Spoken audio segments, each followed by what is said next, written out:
So ideally you want to enter a position right here and you want to exit a position right here.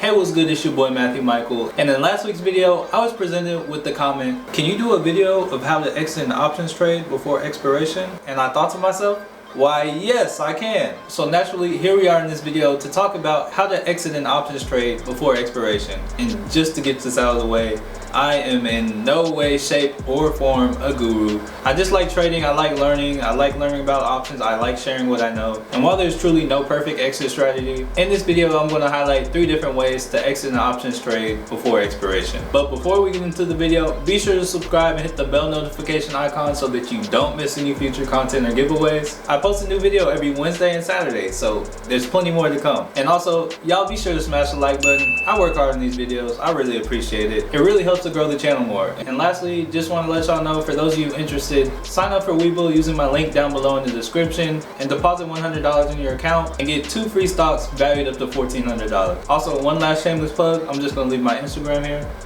Alright, now let's get into the video.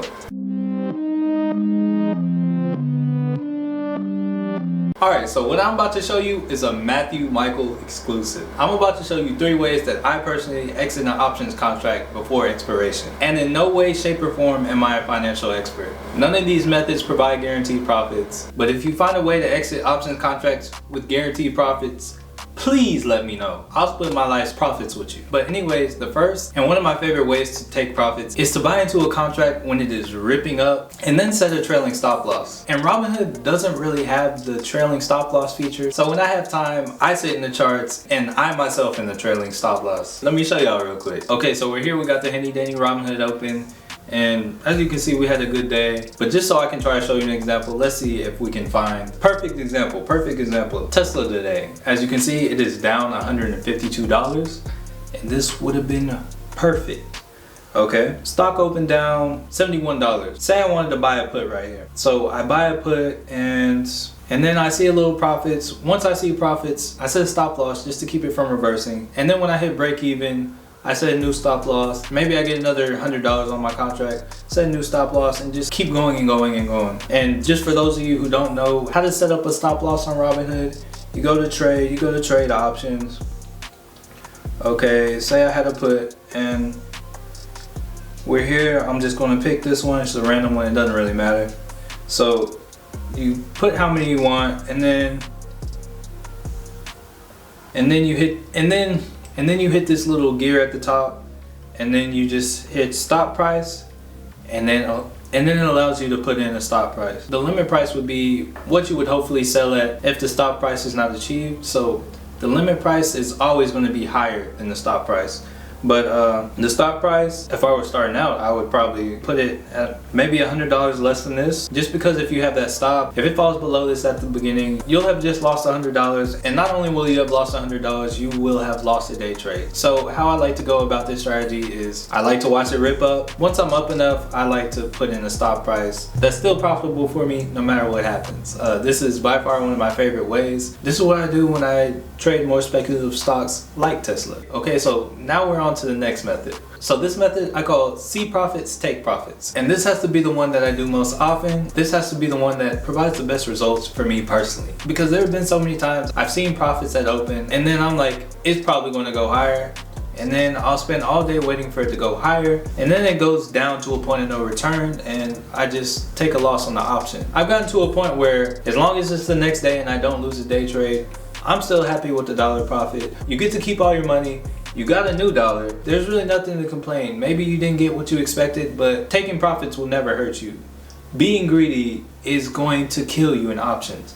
So this method, I would probably say, is the best one. This has saved me the most money in the long run. Ever since I started being strict about this, I've been so happy that I haven't made the dumb decisions that I used to make. I would have a contract, it would run up in the morning, then I would sell right there. And then it would turn out the rest of the day after I sold, it never reached that point again. So a lot of the times, some of the best times to close out a position is in the beginning of the day. Yeah, the second method is just the next day you see profits, take the profits. And those profits could always be rolled into another option. So really, if you want to buy back into the same contract, buy back in. Maybe you can buy back in lower and squeeze more profits out of the same contract. That would be awesome. But yeah, I'm just so big on locking in the profits. If you lock in the profits, your account will rarely ever be green. Now that we talked about locking in the profits, let's go on to the third method. Okay, so this video is about how I get out of options trades before expiration date. And the third one is know when you've been beaten an option.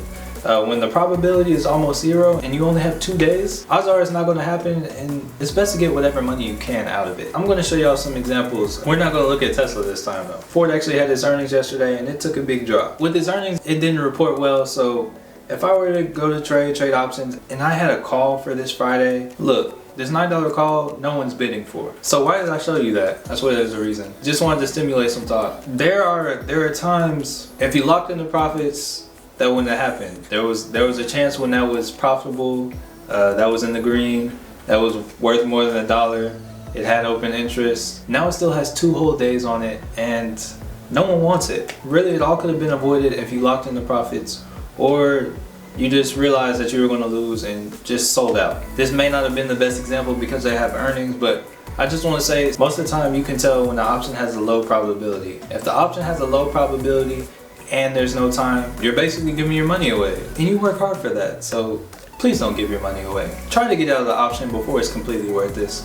But yeah, those are the 3 ways that I personally exit options contracts before expiration. I hope this video was helpful to some of you, if not all of you, in some way, shape, or form. I know it wasn't the textbook step-by-step strategy that you may have hoped for, but really all I can do is keep it real.